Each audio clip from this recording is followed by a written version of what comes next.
pathin hintin to ha ni ki sawai chan iti wang wa pathin to pathin an thakaw e hung vilwa asung thu tampi hi lai phun zo zai lo ji hin na kinai sai lo pathin na dinga neu chakhat jong chu mi nga dinga agi ta bo we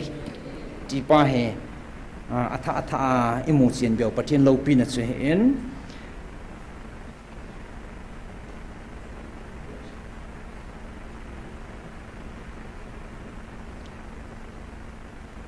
hết team lo gì ai lo le than ốc gì ti đi ham khẩn nên akipal da pon adiam ho chumin koi taw le han hichlai sunga achi pia ta sano sunga yong da lo he masang jap chun oi pinong sei jingin oi pu mangsa tu ne kondak pa yong he ana lam vai khai tu nin pathian lo pin ne sei nge ikichi the na devin na ama yang hecha ko na hong su cha khana hen thu pun khat na bol vin kolanga ke hi ka ham ji poi a phamo mong ka he hai ipiti ka ham ka he oi pi ko nin sit jin jong sen nin sian ji ama wang chana za la parang dang sa le ki chai ji oi pu mang sa he nang te ma ne ji le ka ngai chu ka ngap lo chu ai wang hi ti ngel la ki holding te hi ki no i ho yang ka vet le i lo chali no to thi dan he hi chan ge thun ngang chi i piam khat na a kia ko yum sa te pau hi chu chi chun amo jong he na in pathin zalin awang phat dan no su di in an omovin pathin thang wa ve anaza azang la no mo sa dan tin hi chia a ki phung da na pat la no chu na me he chom khat zovin apumin agop line me ka bang en ame tu chana he ka het khilo le tem da ne ki do zo lo vom hen hun jing gop tha jing me se nonga chapang khang dong school kai lai bo chu gop tha jing hin puyuvin các patim hon ding het evangelist ne che ho hi su di ding social ding patit itiu hi islai hi atha ko man lut bo so sa aninga ka ki sei zo zai pon tin a hin pui vin chlaya ka patim hon na hele a hi lo na chu pathin masanga a ki sial thei puin mat doi no men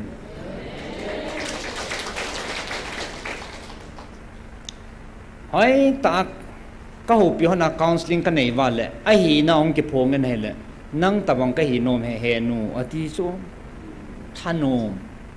ama lungai cha na pa ta salung gel na sang kha he chapang cha ya avana le e jong hi tabang khon evangelist chin khulam tabang khon ki khal ki he han nang hi ti khun mi hi hung han nang min in ngai cha han nang min ki taw sa han nang ti thanom na me a chu ana bol kha da ne pathin zale na mo he sudin anom manovin hu do nam manvin amo jang awang pha ve ki cha nom pin khat he a hen la me ka banga go thajing hel bat jing to hin all la ki taw pi a ki jana all la hong ki khel din munin aumen hi chi chu thil su khat kan se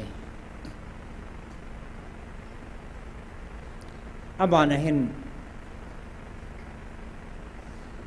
selim ke banga hen ichi thene din tu lai ta jong he thu ki thang khat am ke nin na hi cho jong he ipiji ham chu ka he point thanop ji ka de ham ai lo le thil het khan thiam lo ji ka de ham ti pa he a koi ichi thene di walai kan zot pa no me izlaya he adang he point iti inala wa iti in hi sa di ham ka he point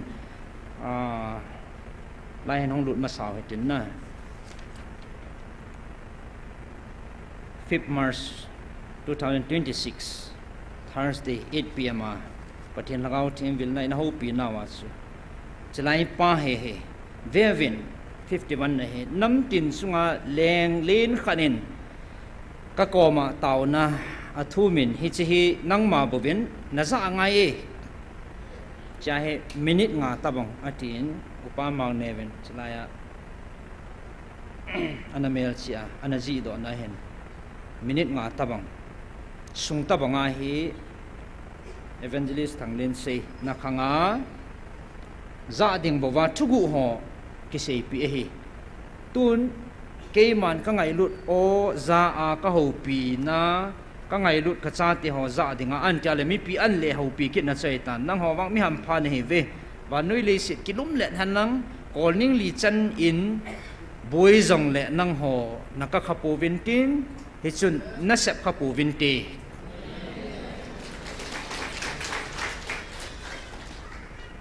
leng len khat ata ve ti sa che nang in koi na ni sa dam na het nom tin tana le iki do theu hi so lang khana na chu chan ge lo no mai het nom kha wa le aji chu chalai evangelist thanglin se ki ti ke ma ka hen nang ma na kul bo si a lut ding atia pathinin e ki se pi e ki het sa thu changai bo ben na ai wanga atam zon zong phagaw het khan na pathin a ko na inei wa le atam zon inamat to deu ka ta sanen mat tu lal ding hai pon na cha liang lin ke ti a chum langa na ni ki la kha le na ki bol khil ding hai ti kan sei no men a chai na khi a hi 64 na hen nang ma ki ho pi ding ati cha hi a chu a thu wang cha su tai ti chu kan he sau hi a EPS ham ti heng ki sei do lo de cha epijinam tile nang ho kiti ta nang ma kiti ki bang lo cho na I mean nang ma ti na nai lai so ga jaw gut te te ngai lo nang ma ke ho pi ding ban til thing khat ka hin sol ding a hi hichlaya thuan sei pha na se ke he ka long dong ba sa le thu do na ka nei ta so ka ke ho pi gu na le icha in don bu chla aji chu ke man mi hing to ka ki don bu to ji pon na ki don but pi ding ban til thing khat ka hin gun pi ding na hi ati so ki don but pi ding atia le e ho pau in ki se le inup nu mai ki ho pi the inup nu ki do theu ti na hi cho pathin chun abona hop so dinga na ki don but tu pi the atia le a ho mai ta pathin kam chang su he agil dan chum be hi chi chu hin chlai he ipiti ni kala du ham ti pa he tunia amasapina aboy akipal achi leng ium lo na di wasu hi chlai he gil tai na gel khom de hentin chule he chi masanga ina sei pi ho tula chun whatsapp langa elam kai ho ven na satain isim thei divinan ta lang ven lai tunin athan hin sim ging ke nin kating 26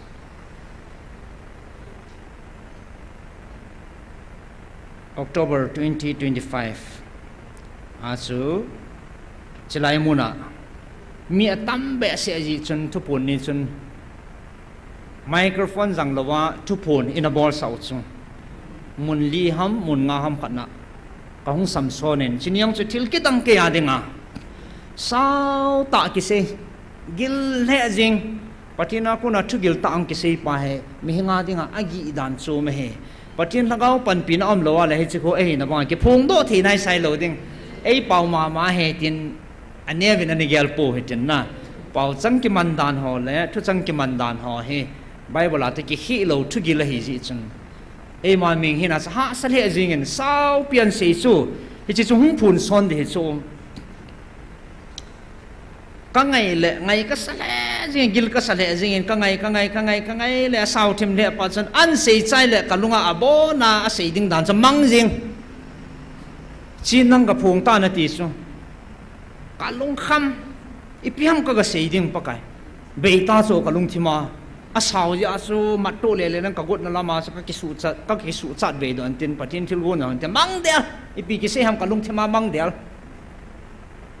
ipiam ka ga sei ding apata se ni ve thum ve chin nga sam phongin yung kino tho jing ka ke yong ki gal dat dat lo pet ka din do a ngam pila sei dinga ho ka digu ja ka hong mo din do ala hong lut sat kines ka sei le ke hamzal na ina za so ke osla hola ka sei kit le la ka sei ta ki tu chat kit halangang ki tu chat asung langa ho lang ke ho nga tain ko pha ka chi kit le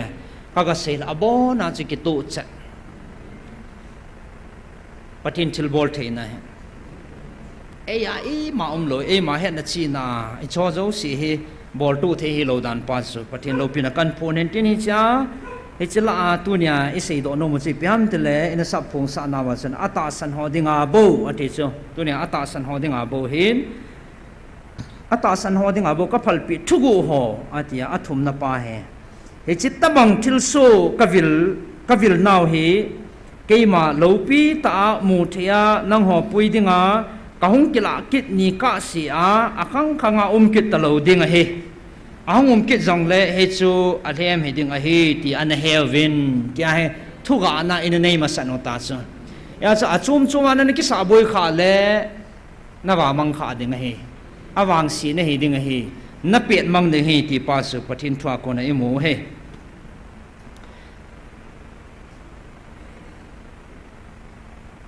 bantil ho thu dol ho in sei pi ben chin sim da jing nge in he su ta deu ka ta sanin chilai hin zan hia kin kamu do kha che pyam tile ahung ki sol hi Michael bantil he pon Gabriel jong he pon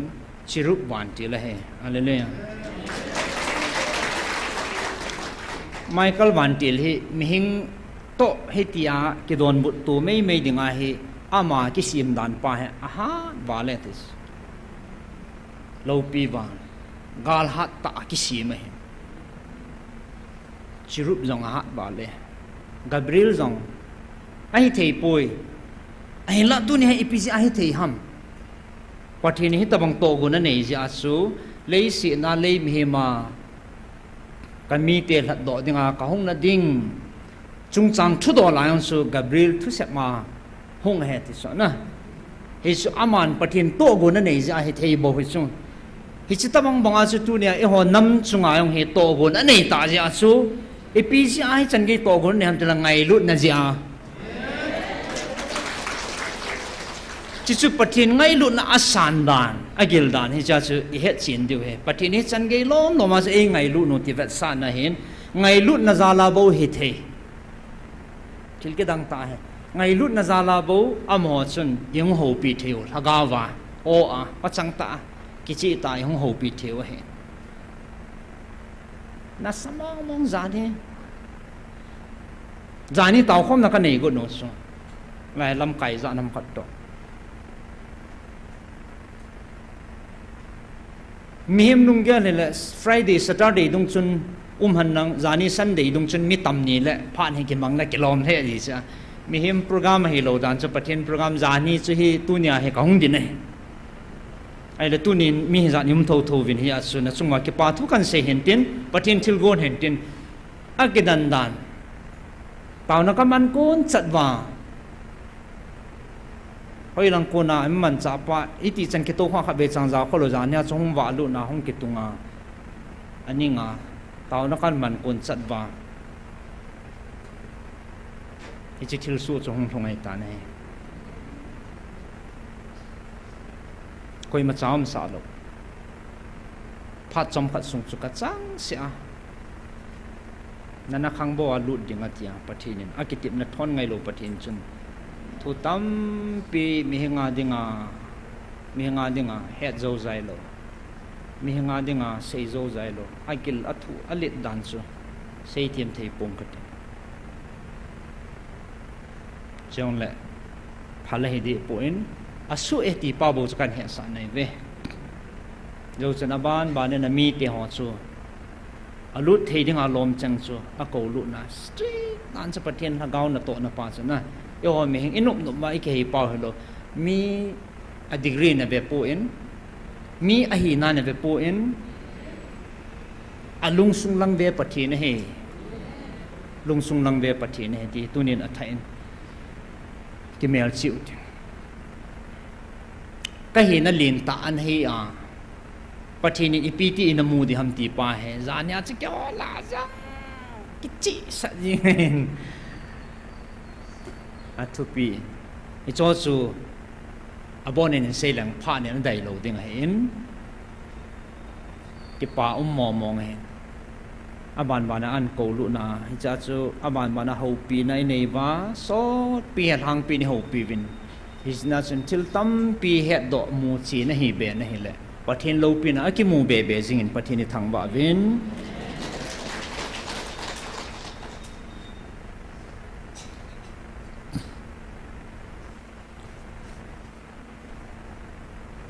hiya chu ata san ho ka hi i ham tia he chan ge i pha nong wa he nangin nane chi pi khil kha le ki cha num pen ding he ku hu siol ku hu muna chulu i cham lo wa i ki su ding he chan ge thung ho chu i pi ti dem tia le van til khanen ko chabi akil khum ding he ti cha akil khum ding diabol to achan ke bang chana chang dinga ke kil khum ding ke kha khum ding a ke kha khum a me ti a thing thing a kan phon do a ke kha khum a min hi chi chu mi hing na ho hi na ngai lu ji wa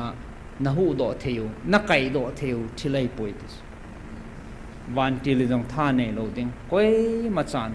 amo chu hu do na thei tha a ki pi poi ki cha num ta lam pi khat bo se nei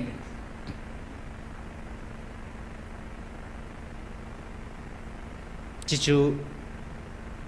pathin lagau vil na au ma pathin dam na phat pa hi pi wa le ama ko ma jang ke ya thing sana ki pi la na lung ki si na anei la bo pathin angai dam le bo su da ma om de adang koi ma san tha nei lo ti hi adi chat pa athu chu kain phon do hen tin hiya situnia nang ipidin muna na din nam hi chan ge pathin ma pui na i chan na wa he hi ti ho pi chu na la hi lam leng atia le leng chu koi na ni hi sa hi la le na ke pal de he na ta sa lungai sa ham piam khat na thanop ji me mem khat na chi na chi pia le na ke pal de he pathin in ipiham ako adoi ti pa chu tu nia atha i gel do ngai he i he chi no ngai he tu na pathin in ipisia ai ko ham abidoi chu ipiham tia le i he no chula ipisia nam si pe lam kai ho na ko ipisia ho tha cha na ko ipisia ho sa na ko mi pi ho chi iti dinga e de wa inam ho iti dinga e de wa e ko ham ti pa chu pathin abidoi pa chu jang ke i doi ngai hi chi chu i gui run sao ngai i chu nang in nang ma de lam khana na gui run sa gu na la na fail ding ai ku khua na la lu ding ai sei lap thei lo jang ke pathin tu chu jang ke a hi na bangai chi pi deu he chito thon chun bible chang mun khat kan sim do no min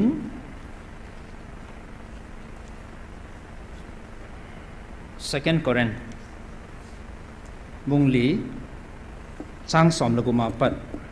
som la sigi som la git in sim nge atu pi chu ta sana hin na hi chun kalha da hi lui a hin kami punungu akim jing jing wangin kami sungnungu ani si in atha che zon a hi izi ina miti le chom khat jing cha dinga athu ka thu ziu he su gan theina jang khai hin tuan sot kim lo pi na chu ha sima a sim pi be jing jing o hi mu thei thil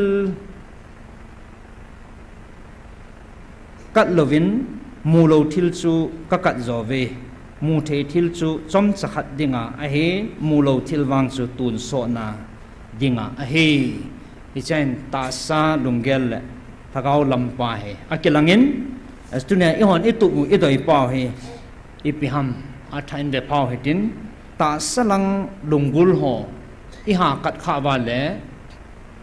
hi chi hi ho dinga ki cha num ta din mun irun theo hin ya chu mu thei thil chu chomcha khat dinga a hin mu lo thilwang chu tun so na dinga hi atiala thagawa pathinin tun so na dinga lam e hil pau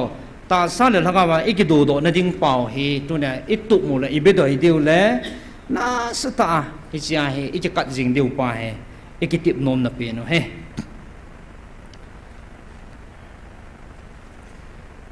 rom bungi changup langa se vatna le ta salam lungel chi thina hin thagau lam lungel chu hin na le lungmon a hi atiki nin hi chi te ni hi kidal dal jing a he ya che zan hin jong na sata in ke ho ei thu ga naw le ei thu piu chi pi ham te le na ta sa lungelo na mi hem lungelo hi sunie mu vin na mi hem lungelo a santi nga le hi cha chu satan be chakya na hong lu na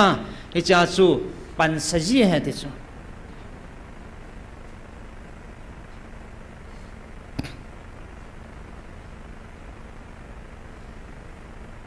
ipiji achlai mun hi pathinin anathan ham abang kon khan hethiam lo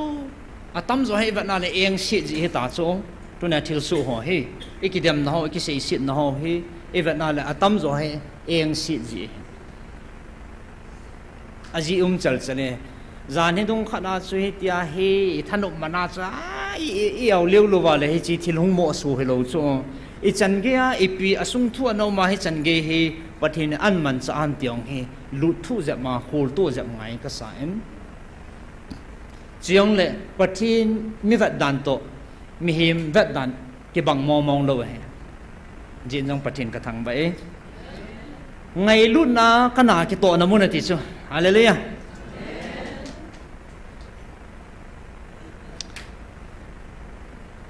aphat si a tang lo wa ka mai cham ki si ma ka ko ma taw na ki man na mun he ti sa pathin thang ban man na e ho hat lo pa thil chu min koi ta di lew han tang lo wa taw na ki man na mun he hallelujah ngal ki pat ma sang jong ti bu kim lo ho to aki ki mang sa in aka le kem ki bolen ni tha sia mai cham ki si bin jing ka sia devotion ki nein sun jong la taw vin nam pia ding jong taw vin eti chan thagau mang hu do nain chalai mun se ki mang jingin dam lo kidang ta honen belen dam na nen satan to ki din te na mun he in ana asa gan the ha sa ti bu kim lo ho pan pi ngai ho kho ta hon helai mun su ain zu no wa pathin na anake to na mun su hin mi ngo ni pi tiam mu ham wang a ki hata puin pathinin wang kalungal he tin pa pathini thangwa ve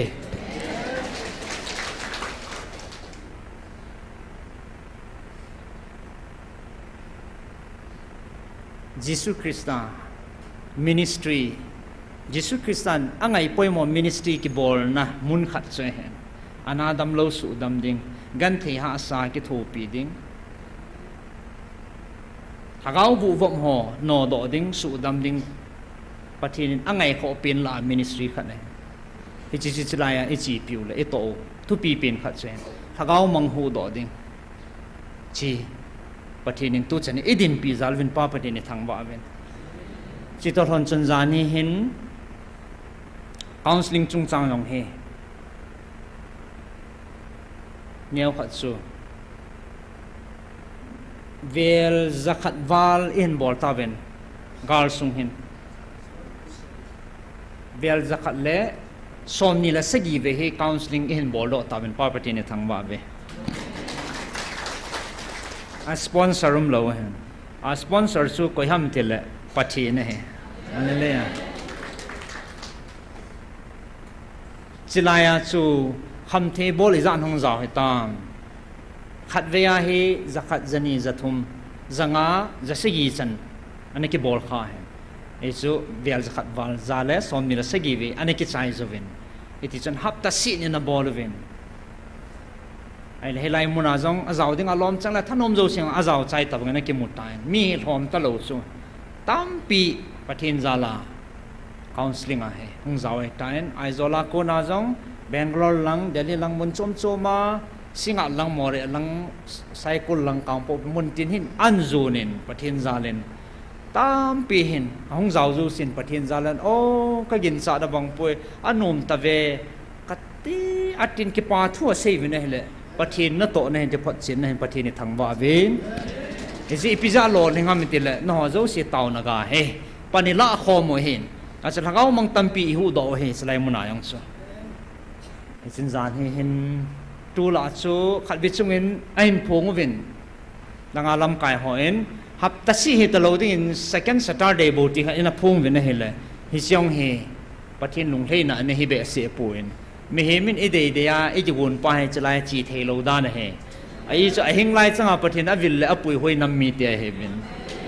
pathin a dei sa zo sui chi pi do ngai ke tain epinam te zani in ke hu pi the ta ya su i do num ke dong the ta hi cho ge ya ke do ha su i chi hoi the ne di wa su ka dong vin he le ama na phone hin tin oi pu thang lal chun koi san nan nen koi san pha na chun chỉ có phun khi thế tam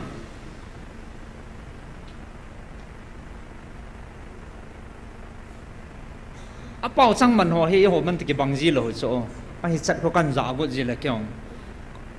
cả buổi thâu gì ấy xây biểu chỗ à gồm ta xây đi ngã chỗ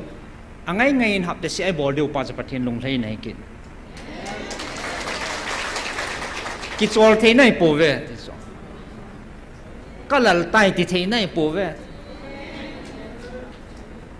aji chu satan bon nidan khat sa ki chol lova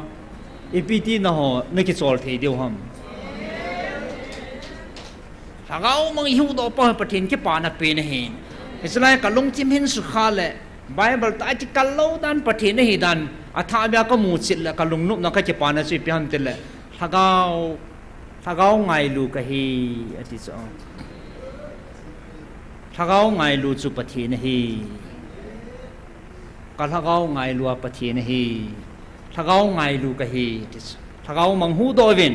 khalani cha he dong le ki chol thi nei pu ve tis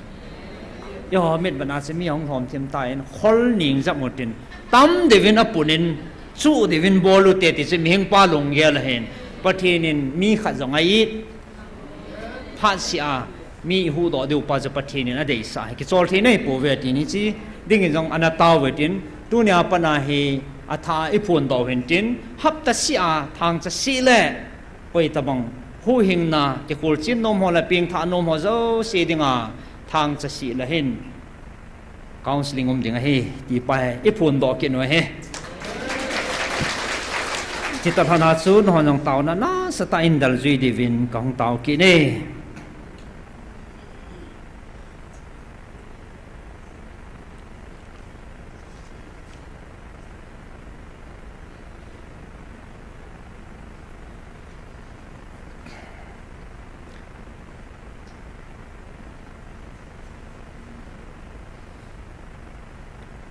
ngay lúc na zala vana kuna pathinin inam sungu hi ahin betan hi le ilam vai gam tawin adi din emite hi ikapal naw le pathina kuna iwa mang naw hi ana samo mong ta hicha kuna hong kile ke dinga chu phat in pe in nga jing in mu ha atun nom ide deu gam tum iti ho no pathini pi no mo bo che thing sia la sta le kingai lu ta din khana ding dinga e gop no mo i hoi chi gop the lo bu tu chunga sa picture abon an so do sa zo ke ta su lung khan he vin abung bung ke khan he vin ngal hong ti la pathini e ko ta tau chu koi ma sa pang zo di kim lo pi in ít cú và in hoài đỏ gì ngô yêu nằm muốn mai hoài đỏ gì và clip siêu suwa mai tụng hen hôm nay ông đình đỏ sơn năng cây tì mò talo cú kia thả đâu kia rất talo rồi mi cú kia rất talo mà ado đa năng cây kia mò kia rất talo hay ít tiểu lắm cái gòn đỏ là ít cái giọt nó là hòn ăn nó mò chỉ là ít cái chủ thoi gì ngô số pathinin abon an số đó hết chỉ đinh hết tabang hi vin tia số pathinin in no kho mo số ai mà ho hi na ko wa sei pi wa koi ma sa angai no ma za nom om lo zui nom om lo tu ni ko inong va na le sei pi ho zo siu le in ko do nau lo pa he inong va na le idin mo no he ki khial na om de lo he lâu lâu ho pathin ka dei pu ti mu chi tu ho jong tu a he a be be ki ham bol che che ai wa nga hi chi pi ho jong tu nya ngai lut na nei ta pathin mina i sei pi o he bol hi vin kan lo ding he pathin lung han na he hena sa bol chu chon sit he ita bangin phachum long la pathin dei lo wang bol pu te ti tu nya avia la e ke tip naw he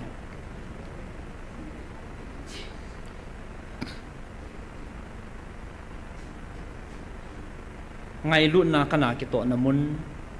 chilaya atam zon yang het deu hintin thil su ho tua he kanung gya la la kangap cha lo thil tam pi patheni in to do samin pathen ka thang ba ham la pau ke bang lo nang ke ti lo chlai ha ngai cha jo si hongin masang jong kana sin na go ho he ta mei le ta pangal he ta kol la bai hon ngai in belen kana boi pi vin ki ngai lu na chon gam gia nei pon na sama mo hat ve jong marama pon in college chapang golhang chapang khan an pui vin le kha thiam ta khat aboi tai ti vin chlai bible neo khan an ki puin bible ngan na pan sa en ama chala boi he ti vin pathin to he dan na cho satan hon pathin to he dan na sakit he an pui vin agi pi vin amo he ki piu cho ki pi wang la wa le na dan ha nunga chapang khanan puivin ka ho piwa le kolanga yong nang ni tabang bang evangelist ka ga taw sa kolanga yong ka ga chiven ti gam tin ase hilaya nan puiwa se ki manam te he nge ti hung ki in ka ti bam he nge counseling a na zaw bam ka zaw pui te zaw di ka ti bam ka zaw pui ti pa na zaw lo ham te le counseling ding ni na ti ni chen ke ho ko yang taw na program khat na men ka zaw vin ka hung thei ta pui a thu cha hoya hoi ai ma a ki sei pi cha zui ngai sa na ta sana na dam na dinga na bela le ki man ta dam ta aban step chi pi ma kur sa thin ngai so a pin tha ngai a pin tha ting le satan jong lut ki thei lo ding hai ya chu hung ta lovin kadam pui ta chu pathin na tong tho ta mun ti na sa chia la mo sa boi jing dam thei lo so hi ti ta bang khat e mi te chi pin za ta ngo cha honga la gi a cheng dan jing o taw na pang jing o i sei chu neo khat nga pel lo e be ka to vin ka ke ho pi vin he le ama pa he satan chi na asunga satan en am pi mo mong satan he ti cho haitan ka he hanin bible na pan sign ka ke ho vin he le in nil kal hanin patin thu ngana na pan sign bible thu ngana na pan sign bible sang ichanga ke ho pi ding ang chu thil be hi lo ka ki thu tu chan hana ka pan hana ka ki don but to ta ka kin ni lo chu pung makai pung kal khat tabang he patin thua ka ki din te vin he le adi theile jing ya sei ho gil theile jing an apanga ata ai lo ji chana china na pangzo ta puin pung kal kha zo pathin thua ka ki de zo chun ama pa he ato na muna konin het man lo tung tul hanga abo ko men ong chu in khurum hanin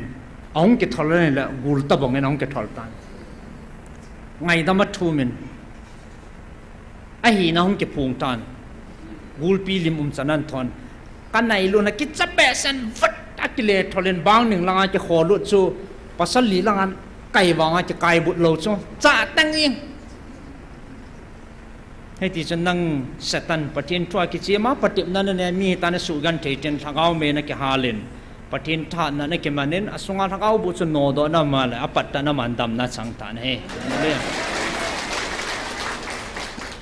zo chanen hei ti chan zan khowa en counseling ka nei vin lumo selen amo chu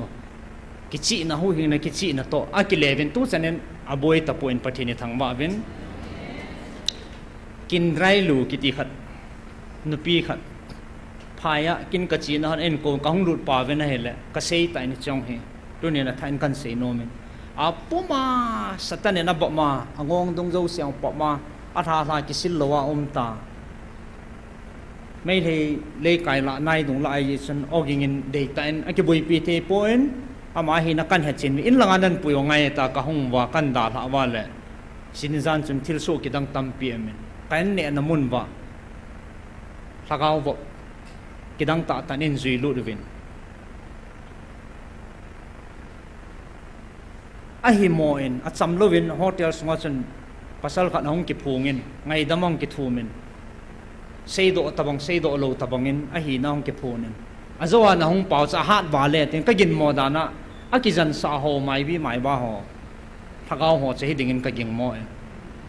he yong ki ke khalo hoi la ko na hong ba lu nam ngai damong thumin na pathinu a hat wa le atin ngai dam chu ti thum he la ki he khalo ka lung don nga sai do atijin sei pe lo anga ji atijin guru itin i kholumin ngai damuin no pathil ma ha ne na atin chom kha zen achi pen counter langa chun kani man ho sa bon chan an pi a ki san ta mi nga lang ka hewa biosia sa sung ke honan anane kha nam wa ki thangai ke hen lai pai chỉ là fail lo cái nè so nè ta cái nè so mấy lút lâu điên hen abon sẽ cái mà nó bị so cái đăng ta hen thì chọn cái hông bên này là riêng là cái nó mà nó sẽ ăn bụi ta bên này là cái chuyện nó cái bụi pi hòn giống như tu cái nông gia là lệ ngày lút nó pan là cái dâu nai sai lâu đi cái dâu hi bẹt ta ngày lút nó ra là cái thụ gal cái đình tiệp cái hũ độ hay bộ so ai mi nupi hen lại kisil lawa hakat hani kiti chu nai ngam hello cho ui the thu jing sam nang the thu yang sam ho man chi chu jing na ngam la tha ji hin lai dung pop che chuin tin a ho pin khat chi pyam te le ka ki chat pin khat cho kha so he a bolum de ya tam mo mong a si zo le ani ma la pe pe ka bui pi hon ta so na ya ka bui pi cho hung la ya ho ki pe jing cái này là chỉ lên phi thôi, ta chỉ là phi, ít kỳ đã đi ngoài cái sao cho, ta ăn những nó thích tan xịt lại, khá sao cho lên à, ôi bị ăn lại ta chú, cái khai đấy đồ anh li luin tiền các bạn là, mà yang tiền, cái nhóm các bạn nó thấy nào cho cái tiền, cái đại gì vậy, thấy lụt ra lên sang khỏi cho cái khe lên thả khăn ăn kia hông bọt kia xong khá ra các bùi biểu là ăn mìm kia nên thích ta ăn xị nào là hông lèn chế tí hông lèn ta đem cây thế lại ta hình anh men point lại ta thì lại ta chủ chỉ khai đẻ đồ cái ông ấy cái tiền là mà nhàng nãy cái thầy nào mới cái nên cái về trong cái ông cái khéo kia nên các bùi biểu cái bọt tăng khó sao là chỉ li phiêu là khó sao luôn nè mà sang cái tùm lo, ai chỉ nằm họ dấu xí bị cái hộp trái yên cho, mình cái máy cái là thụ chi lo ha, bà na upaya này lo phát chân azunan che cái này, nu pi zun hi tam kan het do cho cha chung,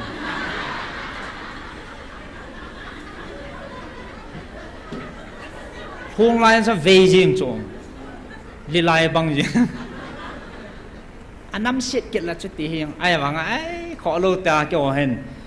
bốn sĩ cái làว่า barte na cái hệ đóว่าna cái ruột thènว่า phenol cái thènว่า cái ruột thèn sẵnว่า khó lâu ta cái bút cái là cái lung hàng đó uy thế tu chỉ hi bol cha để ta cái cài phèo nên ba room cái cài lút ta bên coi mà giàu lâu bé cái nên cái sil hone quạt cái cầm phumว่า kẹng cái sụt ha na cái ông cái giàu gì nàyมีหอดให้โจก็เกิดถูกคนเห็นกันสิลเทียงคนแหละเมียลงจอหอยยังนะมาจะมีเมียหอยต่อขันที่สูโคดันนั้นช่วยเกี่ยนี่มาไอ้วันนู้นพี่ไอ้บุ้ยก็ตัวไหนบุ้ยที่โจจะนั่งกี่บุ้ยป่วยวะก็เสียหลอนที่โจสตันหันจ่าที่ฉันจะจ่อห้องกิสิลเทียงตาอินตูไงโอ้ยปีนักสิลไงmà khu anh những cái điểm lâu hết là xịt những sao mà rụt lại những cái cắt tụi này là mà sao ít trai kiện hết số Apple họ trả cho ít lệ chỉ ba hệ alung tim yam phát cá lô đem tí hết đàn này cái là cái hệ kêu ai lấy trang cho bài này cái lô phát chun hông bằng kiện no pi e no he chi chum be so a tu mun be le pra adin muna chu a enge nga ke sa so thila na ton an tha he ka her khelo le ke ma experience dana mi amun ta tiu men na aha jap hung masa anunga atui nan ri chu parang taung chi la chu zun la yim chu ki chok mang thei lai lo na nam se dan kon hon thei lai lo ke kha bit tuya ka thel ha hana ka sil ngim satnuwa kho lo ipi bol lo chu kho lo aza thei chan ai chan gya za ai chu ki din te pya ki sil ngima ki zo chỉ bia cô nằm từ là ai mà hình chi na pa bằng ta lo cái chi na cái gì lại cho coi ai cái nào đi ai lo kê đi mà mi cái hỏi sa ta ông là bọn mình hiện nay vậy nào đấy avat na lại cái gì bao số mình hiện na pa sao na bắt thiên ngày lúc na pan giờ số hết chỉ chủ động ngay thì ngày lúc na thằng ao khó sa na cái dâu bao số chứ min amulo min imasim lo wang pathinin anahet anamel chi so pa pathini thangwa be ngai lut na kana ki to na mun ngai lut na pan lo le to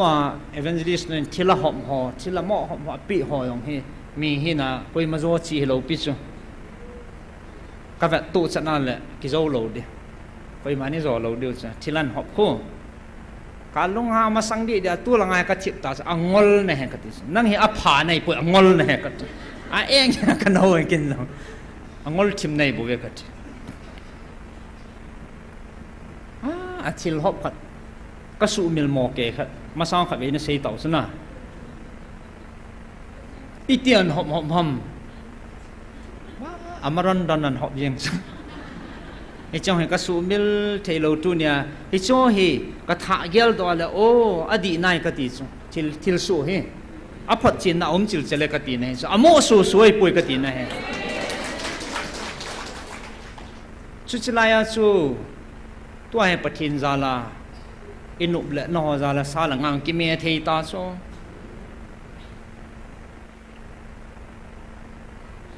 นี่เจนปูนสิลฮอเกเกนอนี่เจมฮอยcái mà cái số ông rồi, tu nhà, phải ta cái lom ta không tin theo nó hoa ra là bộ số, cái bắt tiền lại chút xíu hoa số, cái gì là cái lung chim cặp gì, cái lim lùi hoa khát, à coi về nhìn pi nó cả lần, ăn là đỏ gì, cái hình viral bộ tăng khát, gari khát cái này sun sun, sai cái nào cái gì khát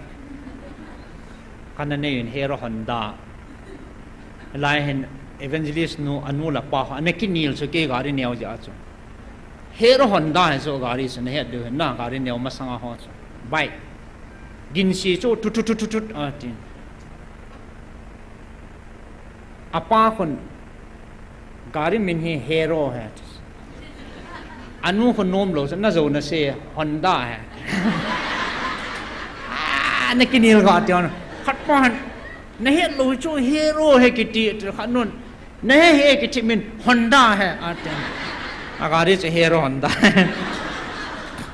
ai sẽ mang cha chân trong hot khăn leng le leng uning hi nhung thả đi hay tí chứ mà hi yeng bol gì sẽ tí xí ngạo uning hi các cái thái nè hay lệ nè hết vào uning hung chân à có ya tàu hàng as dukan ngã nhau bị com lăng thông kết ta haวันนี้ก็กระถ่ายนั่นเห็นแล้วยิงพี่น้องอินซุยขันยิงพี่อินเทลเจนหัดตายอะไรก็คำวันนี้อากูมาเลยอันนี้อาขวานิ่งขนาดโอ้ดันเนี่ยอาขวาจงเก่งจงเลยอาบุยจีสมัยน่ะอันนี้คนเอาโอ้ดันเนี่ยห้อยลำผัดจะหอมเลี้ยงหลงยังไงเนี่ยมาไม่เลยนัวหัวด้านน่ะสูงเจียงเลยสิมัวว่างกี่มัวสามปูเองไอ้ว่าเสลิมิละดอกเขาเนี่ยอาเกของโคลาเขาอับดัดก็เห็นอุนิยมาสักการนุงไอ้ตาเขาอากุมกุลานี่โอ้เสไลปัตตาเสลิมมันกับจะตาให้อุ้มมาเห็นไอ้เวนโนมันยังพี่ก็มันน้ำหมูเดียว จะไล่ทุสิมห่อบางสกัดเกี่ยละเลยอันกำกุ้งห่อเห็นโนอีดูนั่นที่งาบอลแต่เดิมเวนจิลิสโนซาโจโจโลจีแต่เดิมอันกำโจอากุ้งลินไล่โจจะอาปัวอากัดคนจีว่าอากุ้งห่อโจอาตัวเยตินที่ไหนจะปีก็คิดสูจีว่าลุงให้เสียละบาเสียนักไอ้จะไหนจนบุญเนี่ยก้าโจวีตัวเฮซาลังอาไอ้ปีห้าปะเทียนซาลาเอาหุ่นกี่หุ่นที่ผ่านมาเฮบุกินให้บุกิตตลอก็บุญเนี่ยเอาให้แบบตัวจัดว่าลุงดงเห็นตัวหอมเปียวอาโตนวินนั่งกุ้งขัดนั่งนี่เนี่ยเขาทางบอยเห็นขัดเวียบาดใจเดียวตัวคนเดียว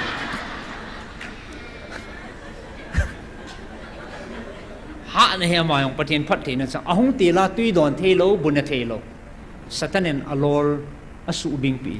ตุยดองดอนเทโลกอบสินาห้องวาลุตาวนักนี่ปีว่าห้องดันนะประเทศที่รุ่นตุจันดันเนี่ย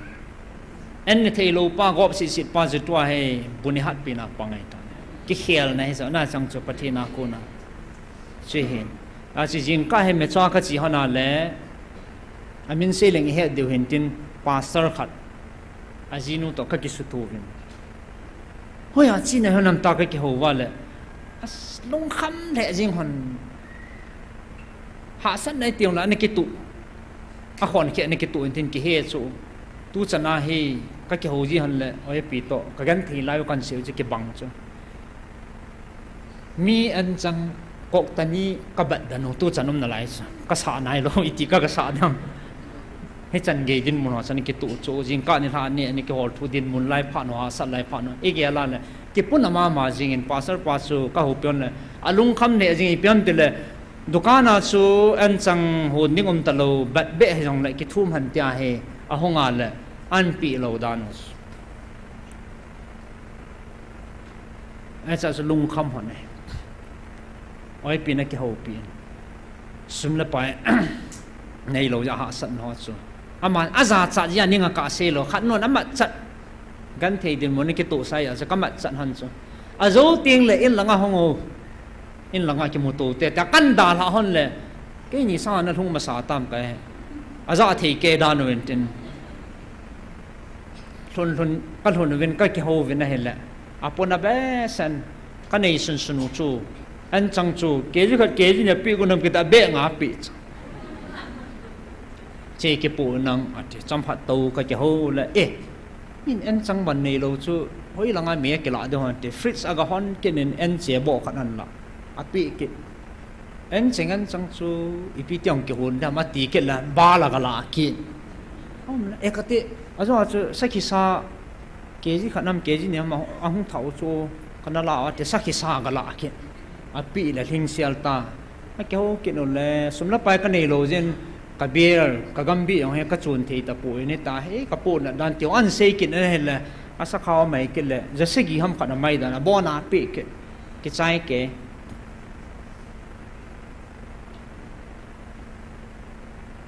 จำขัดเจวินนี่ปีหอลอยจับปังหอนเอโนบุยหนเดียวตาแต่หุ่นลอยเต่าบดเลยห้อยจองเอ็นจังโจเนี่ยถึงเกี่ยกันหอบโดตาสูง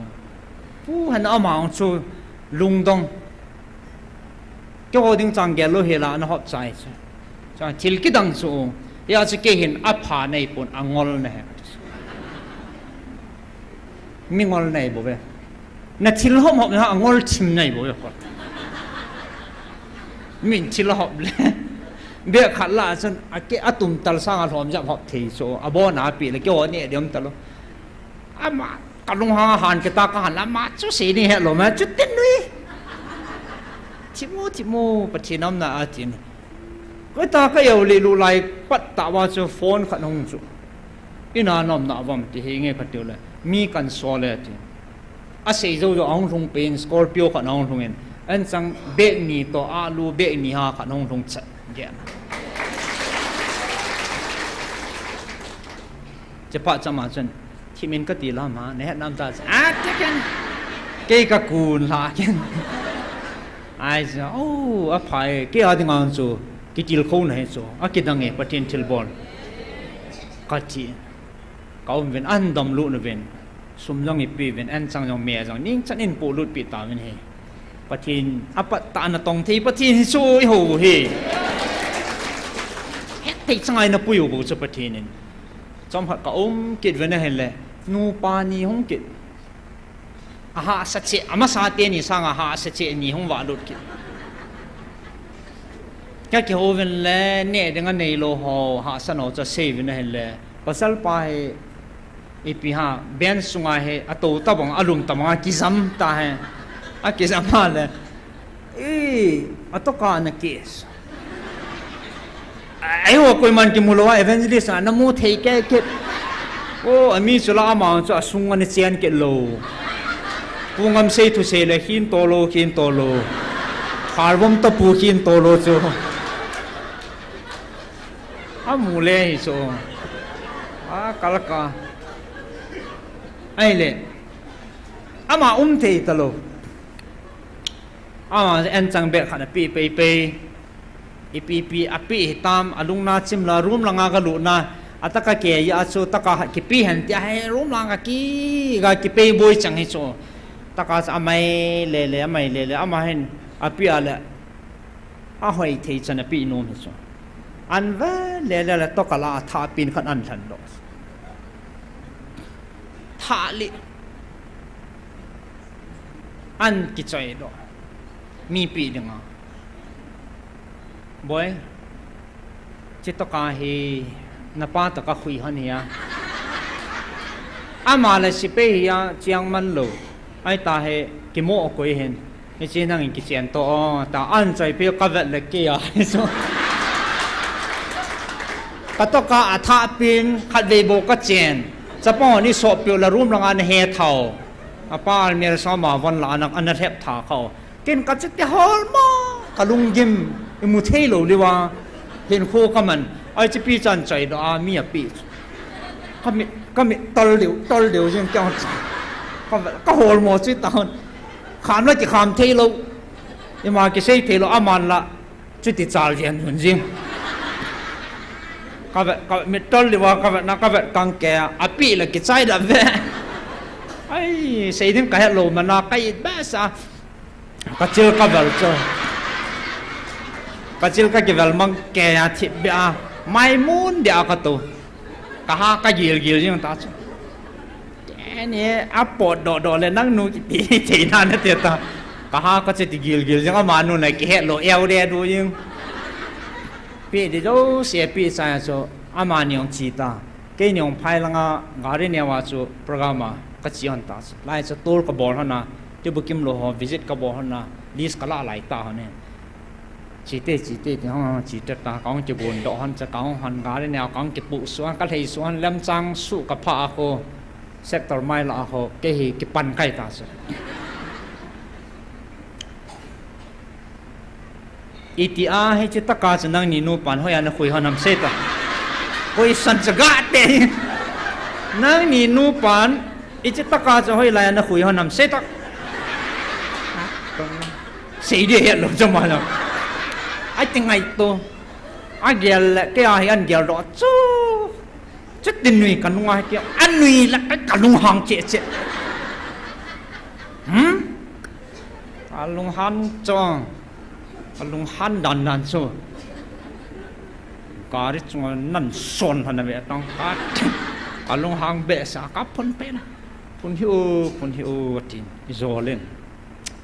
สกิปปี้ขาดก็เฮลูจูกิจนกันคุยหอนขัดใจสายจะเห็นได้ใช่หรือเปล่ากันการลงหันเลย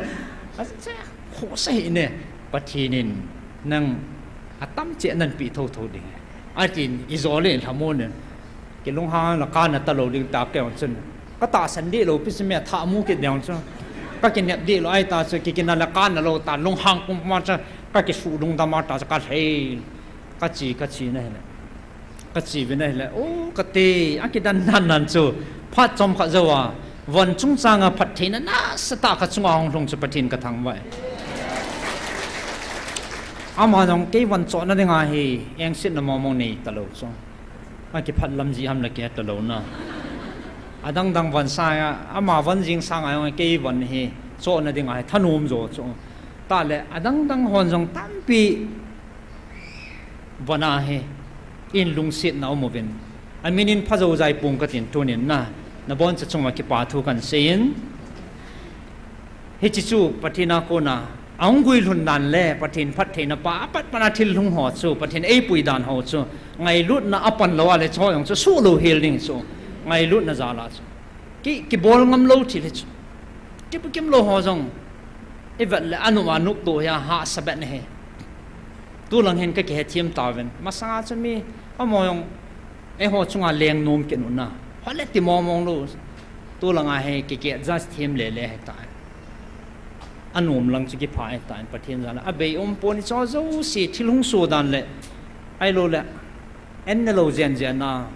มีสุนจานเฮียงเล่จะไล่สูอินกูหัวจงกระดัลโจหันสูจะไล่มุนกีตาลวะ hospital ดงให้จงเล่ไปดงกันนัดดัลหนากันนัดไทยว่าไทยลีดิ้งให้จงในตีลวะกันนัดไทยคนนี้ประเทศนั้นละอัตตาตัวเนี้ยกันนุ่งเกล้าเลยนะที่จนเกมหอโปรแกรมของกิจวัตรเนี่ยกินเองการีหอเนี่ยกินเองโปอิน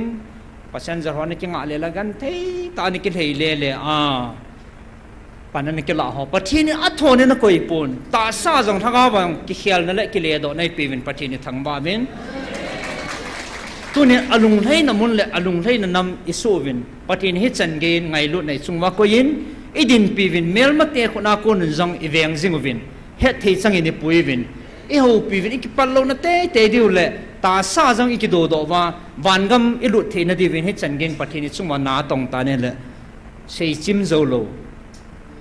กิปาทูอิเซวินปาประเทศนี้ทั้งบ้าเวดูนี่มีฮิซาดปีฮิตาวข้อมปีดิ้งแหละ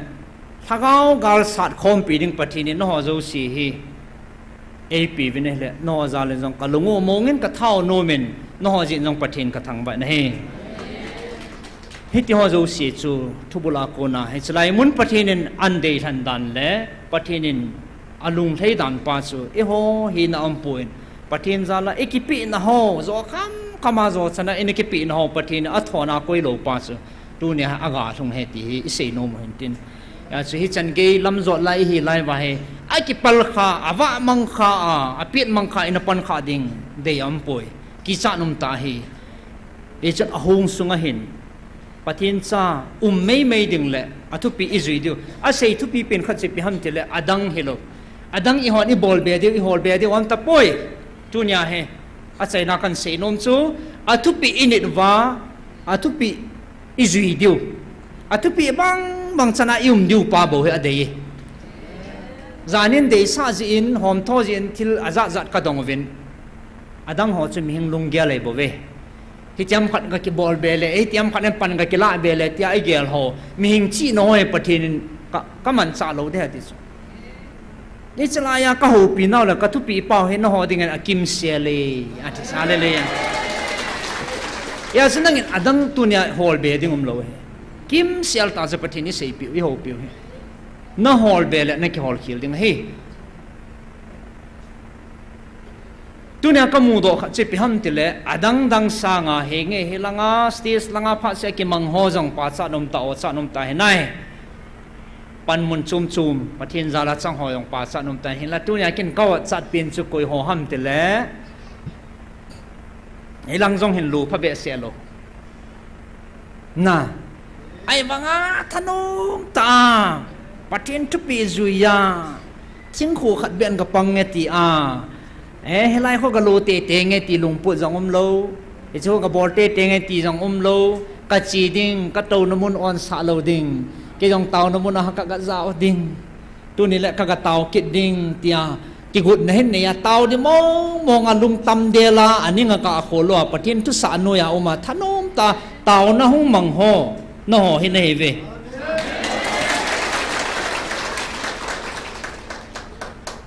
อาวางพระปีนเฮเวประเทศลุงไทยน่ะจิจูบ่จูกัตุปีนั่นนี่นูว่ากัตุปีดงเจียนน่ะอุว่าอีตาวเดียวปัสเฮจิจันจุอีหอนอีบอลไทยดีว่าประเทศอมัวไอปิวเดียวที่เฮจ้าเฮจ้าลุงไทยเสียละปานนี้เราจะไม่วางผ่านเฮเวประเทศลุงไทยเนี่ยจ้าอบังก่อนขัดฮิตดีสันนันติละกิปลจงดาลูพอฮิตดีสันนันติละอาศัยเขลโซเขลตั้มปิวมาให้ละไงโนเฮลว่ากิสูสลาลงแกมตาจ้านาเลี้ยงก้อยทิลตัมปีลุง hi cho zo sia puna san ho na hui do hi so ai nei cho zo siang su alo the lo din mun hi so ke hen hi cho la chi in va na la no din mun hi o cha nung pin he ka ti he pathin yong kalunga hle ti cha kalunga hle ti he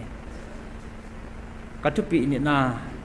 ka tu pi dung zia na chon pa ke lung hle na pin he tin hi asu hi chi pathinin i ho dinga gul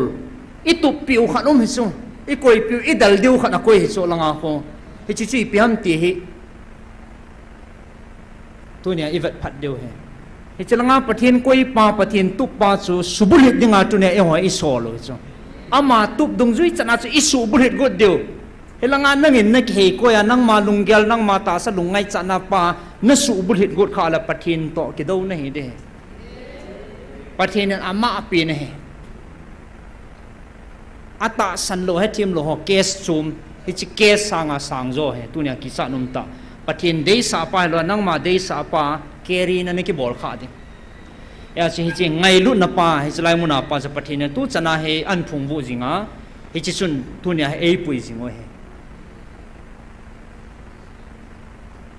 mi evana la koi ma cham ki mum lo pi tu ne evangelist nuam khat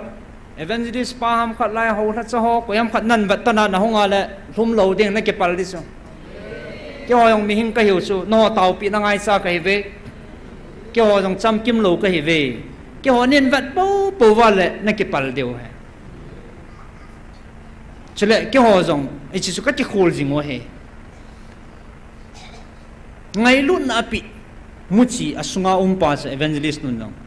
a ha solo ngai hi chama la pathin ti ka ta chu anom nup ti ta ve ta nang la ken izat sa amai va na ikipal ni thum lo pi ama le pathin ti kan ko yutin helanga pathin nang la ke ingan sina pa ji pi ham chi chi o se veo te ka ti ke nin va na yong la ne ki pal de he ke le pathin ti ka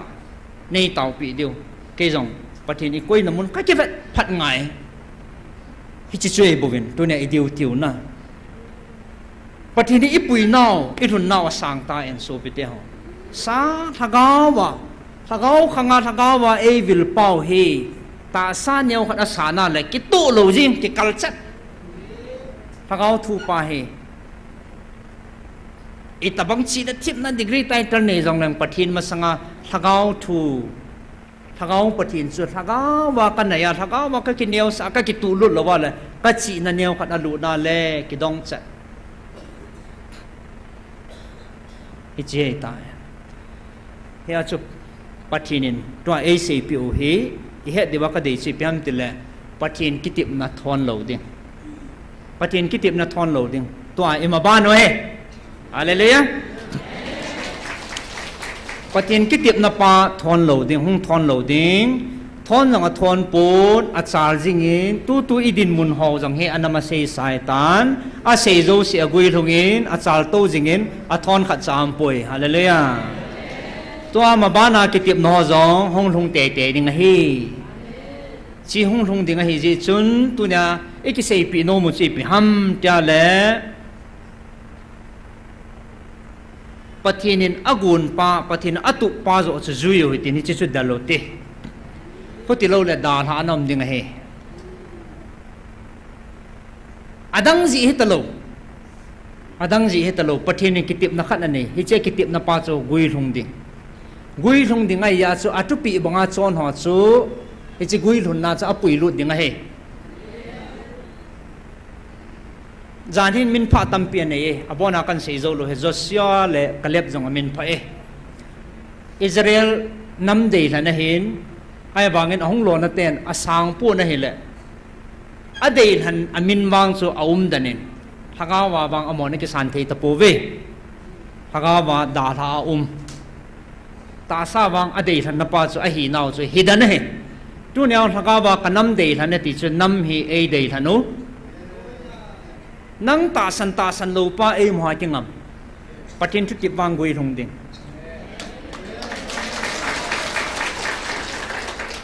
he cha chu koi ho da tha ding koi ho apui lut di ham ti pa chu ik he mai ama thu tip wang koi ma san tin thei lo ding a ting thei koi ma sam lo patin gui rung te ding he chi gui run ka chu ilam vaya ipit manga da la kha lo na dinga su tu nia ibon sawa ikitip naw hintin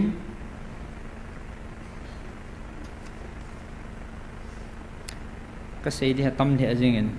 in khiat mai tang he chan hin sayang ka ting na nom ka sain pati ni pui na te ho he nom the ajingin ya su zan hia pakai patin kitip na kawan til kan sol pi ding ti jong a kitip na bangin agui long tan tiang chu anake pa su ke hitin asung thu ho chu het thei chan diwa patinin pha sa chan chu hi chan chu kan sei do hen chin kitil kho na to goma a chai na in bible chang muni tabang hen sim do in cutting chule pathin wa chaila khani sa khom wa tu nya he pathin hinga lungkil ta ki pa thui seiwa taw na inaman khom de hen tin James bung khat sang som dali som langa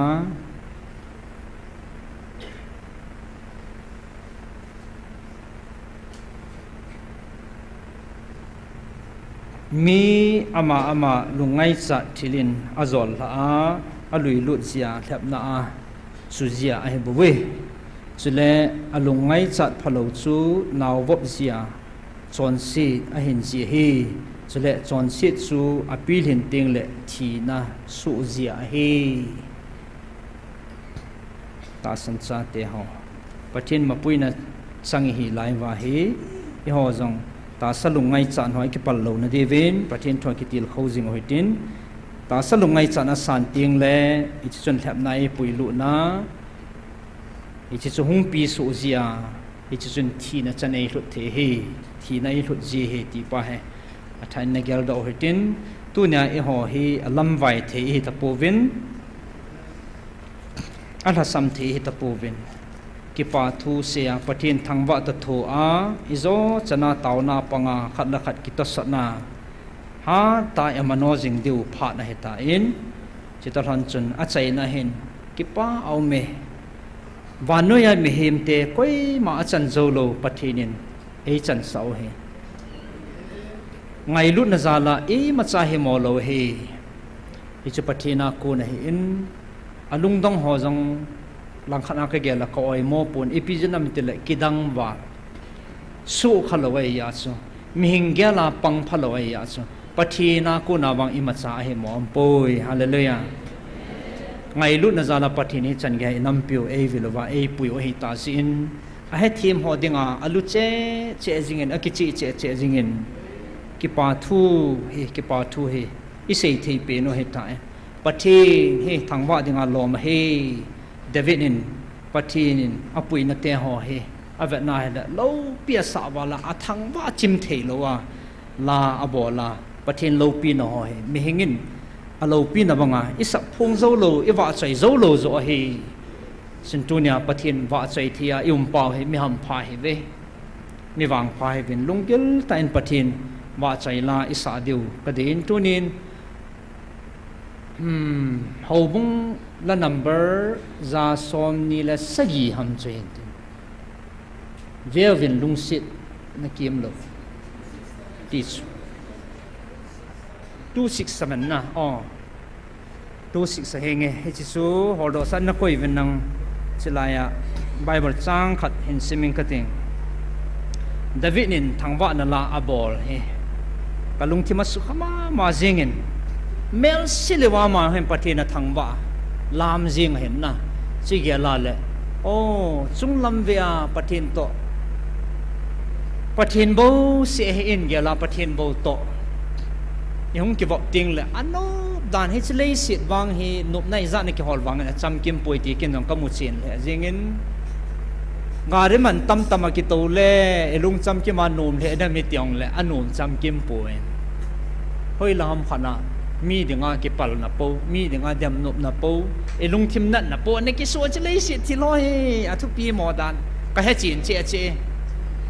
hoi lang thar rocks khana kaung thei hon ham lung gim na lo sat na ki be ke ni kiu kiu hello no ge gen nan su khaw na lung thimo su na sa po te le si nai bo ve le si na no nai hol chanin na cham kim po ti phot chin na dinga pathinin agona hin la cha te chu iza kai ka pi the ti va sa nai bo ve I wo yong iti a chu jing te cycle cha ni ke ne lo wa tu nya thar rok sai thei pon sa pathin phat sa ha bo sa phat sa lo le ke thei hi ve ta ni chong hi ong ki lam do na aji hil chit na nei tan o he pi in khat ve chalai peace ground o kun jubitui don pau te ta ka ga ke kham pau la athar rok so su ipia I to pha na su ki le sa nei ipia mo ki gel di lo pi so ai ta su ki thei ku me hen na ipia yong ki yan ole ke o ko ka kilo di san ham na ka tha mo si na ki kilom ham ipi ham ti lung thima pang lo ki le san na neo kha cha yong ki nei pi som lo he a pathin phat na zo ki gel do en na isu ele pathin ka hi tan tin suta le chia hin ka taw na pathin agui lun sa na khat tu nya pathin lo pi na ka sei de ka sei do kha lo all in it is an gari neo in kaung ki pan hanin all manipur kana son hanin kamai bun hon ki lip lew he ni sanoi gunoi a ki theina chan ai le in nei pa hen an puna in suti hong khan hen ka ki ho vin he le ei nei ti leon na thi lo hon de tin ama jong lo nin ama pension nai lo hen lo nin an ngai to tan ti bi gari la de ham martin ka ki ho hanin gari hi kavet hon hi thakat lang lut so ke hi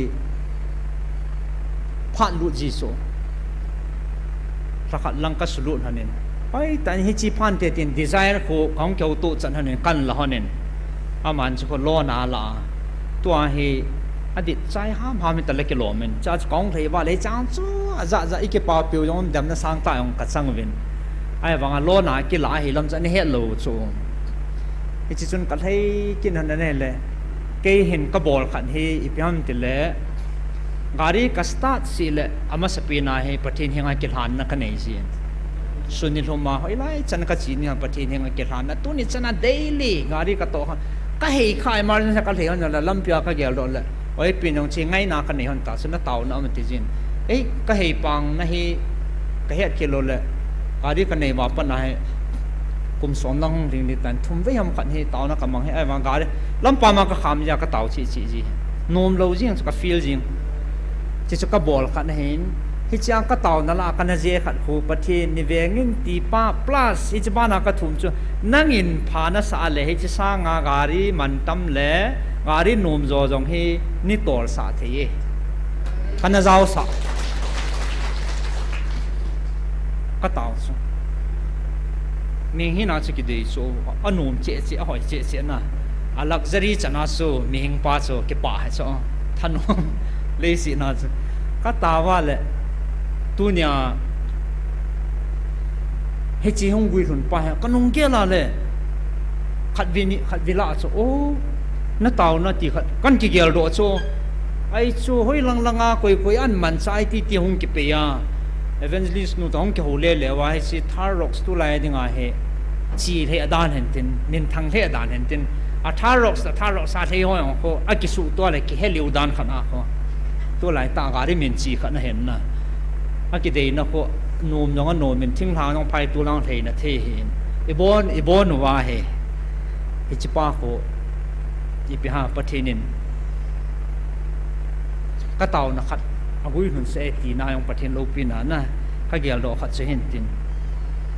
abana he ka thum be dam ka hen kit di cho abana he kit la chawang ko ki dam na sang wal de ham ki gel phot ngai yen tin a chai na ding in first chronicle thu simbu khatna David nin thangwa na la abol hin siming katin chiting la ibon chawa pathian wa chai lai sa khom diu taw khom nai nei diu tai pakai chu thangwa jingun lang ama minin taw jing jingwin mitin vai pi hizat la hin pakai na to hizat pi hi phung to vin het sauvin pakai la savin awa chai la savin anato athil bol kidang zo si phung levin pakai min thing chai an vin lang ama hola ngai chate lungthim ke pa thanup saun ama tha din ki sungin pakai chu holovin tan ti nei lovin ama ang sung dal jingun pa pathen bon sa din pathe bu pi ta no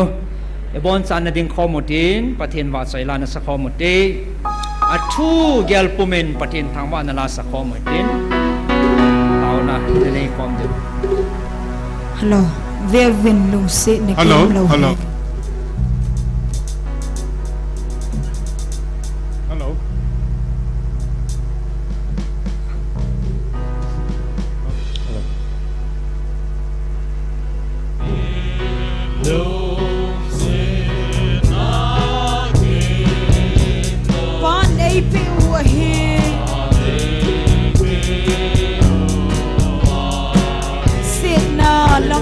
mangsa ai ho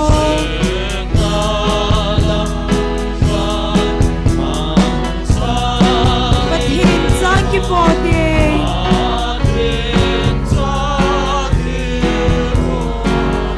Vevin lung se na kim lao amen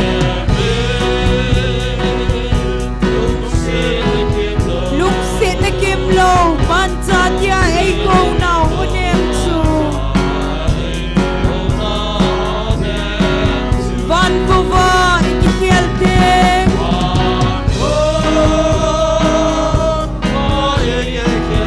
pathin sa ai ki pode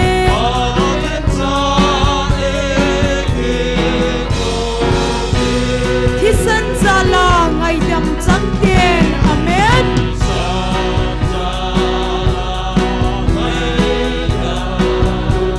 lung se na heu hite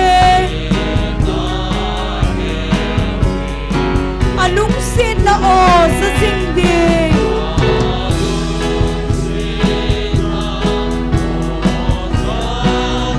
pathen na yu hite amen Vevin lung sin na kim lo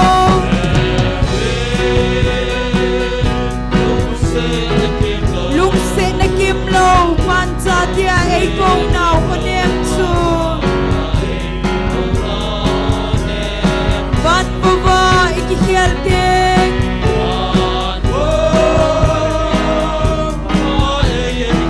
pathin cha ai ki voting hallelujah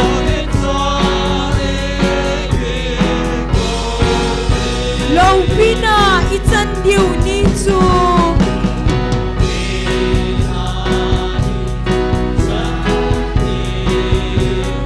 tun hung hung loi tan de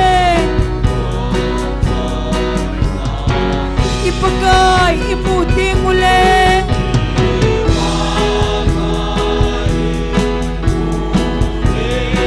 ama mel iputiu amen Vevin lung se na kim lo hallelujah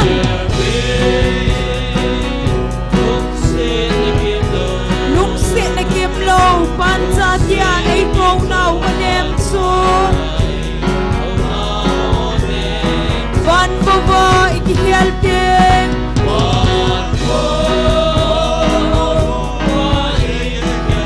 pathin cha ai ki pode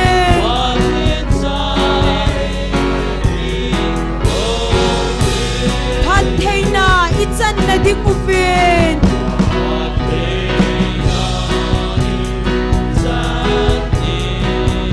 da san theng hiu hite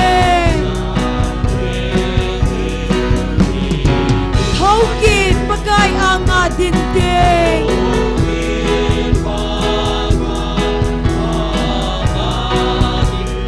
amai thai imodeu amen Vevin lung se na kim lo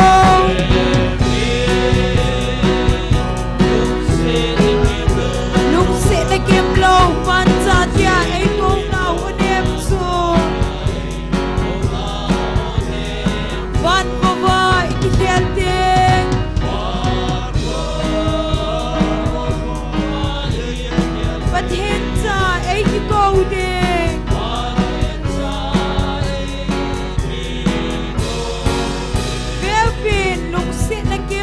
hi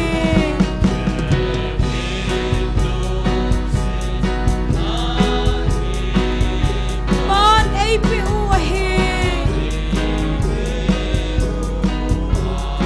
set no lam vai mang sa ai ho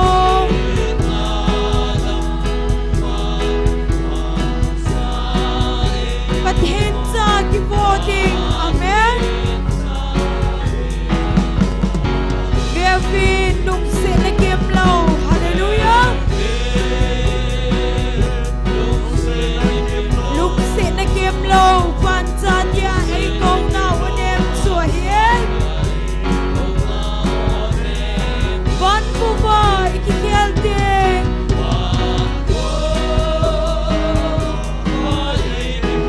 but hin sa ai ki go de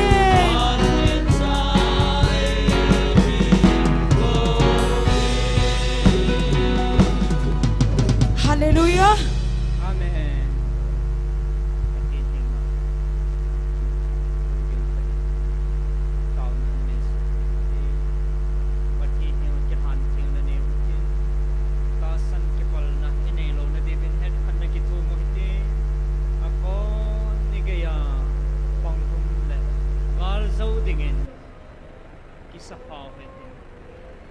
Patinin Quay ma api lo Aban tilting ole Angay lo na tagawa e biluwa E ho pinaden ho Mihing Chan bo zo lo Yo chan di nga kilom hilo Matin di ngay lo na E chan di ho Kipatu Alalu Alalu Oh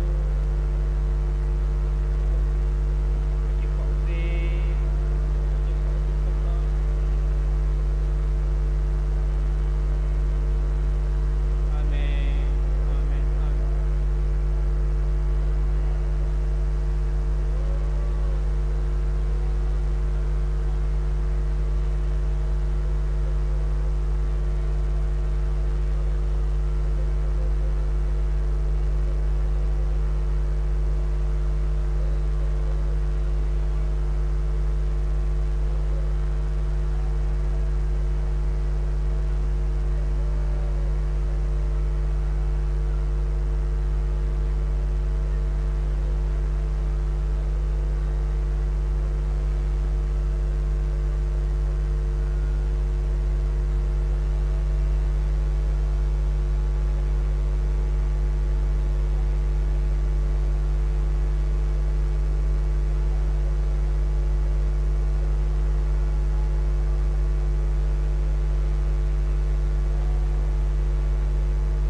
jing thia phat pha nei pi ba dam na nei pi ba ka hin nau nei man sa ji bin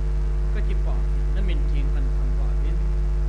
chei an na thang ba sa bin nang ma kai pi ka o kunin ki chan ge nei pu na ti ha mi hing tho a min dum ge la mat tu ha si ka ka thui na ge na sa na ngai lu na cha ten na ma di ma ka ki pi na ho le ka pan la na ho nang in at ho ne na koi pu nei te pi zu bin nei mel chi pi bin nang ma na ki tip na mo na gui hun sa je ti tu nin jang ka phu to thi bin na min thing kan thang ba na he o ka ka chi ministry deng bang na ka to na nei pu pu dan te ko nang ma phat na te ho ka ka su ni min seo jong leng chim pu bi nge sei zo ko bi nge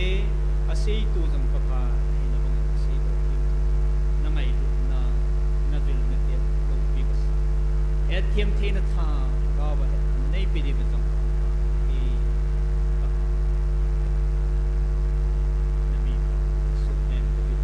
na ho pi nang ma ki tip na thing ko in sa phadinga ji bot lai ni na hal ti ke ma kami ti ham ku su na ki chu ni ham ku sa ko ni chem ko kami ti ham ko ke ma ka pui pui nang ma jing zong am din la tu na gan sa na chin na ko na ke ma ko da ka ba Israel bom pi chu an le nga chu pe na ka tu ne nang ma na no na mang sa na tu ke ka he na min ke ka tu ba be o na ka san he kim si ali na alal na ho alem do ho ili sa pi po na phat na le na ma pui pui ma amu si gil asa mi bi na na man zong khang ba chin agil da na thu da kam sangin apo do thu pakai nanga dengan sa zong ke ma ming ho dengan be si atin pakai tunin so ke ho dengan ka chung ban na to na neu sa di se jingin na lo pin na le na pa then na he na ki chi tan tu na ka mo bin na min king kan ba be isan ngai ngai lut na kanam phi nei hu nei pui na su ta sana tu sana ham sana awal sana tu sana pan ho so si na min king kan ba e ne na mon mon pan la ho jang phat thei bo e zlai mon pan hong lo jang a thain phat thei bo e na ta sa na thaga wa nong man na sun di ma nang ma kitip na goi thon ka si a pan na jing thei le tong mol so thi le gar zo thei ding lampi ka zo lai ba hem na za chom chom ta sa dung ngai sa na game ho dung ngai sa na chi chom chom sa kan za the na ho le head kill the na ho le kipal na the ho tunin nei la mang pi de min kong ta ne he kau mit ba na le head kan the na tha na ban chi na nei thom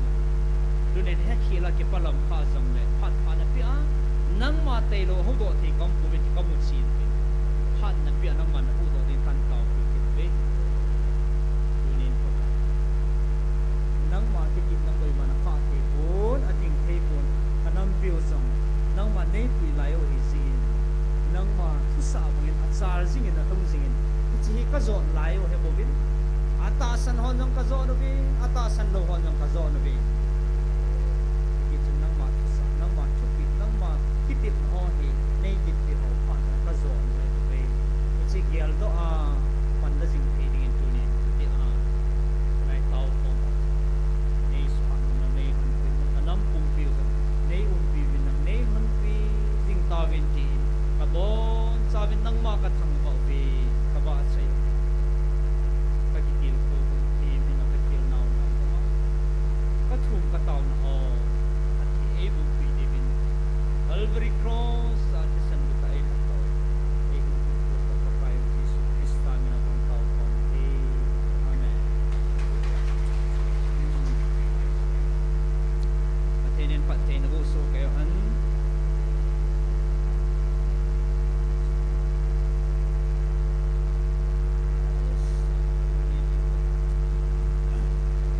nên halat sa hotaw na hi pung buk makai sa lagi panding 6:30 pakai hat sanu evangelism pelam ma ako natin kong natum ding hiin taong lalam kai pangkha jau se lalam kai ho thon lo hilai pan te te diu hiin chele minu mi pa sathau kinuna pan la ho nila taw khom na ngai poi mo a last Monday hi to kilona offering ngai lut na a nei tu khom na nei ki diu hintin ong ki gong che utin ong ho zo se lung thing sela ki tup ta pan na dinga ong ki ko diu hintin ong guk ma khai chada phat ki pan de he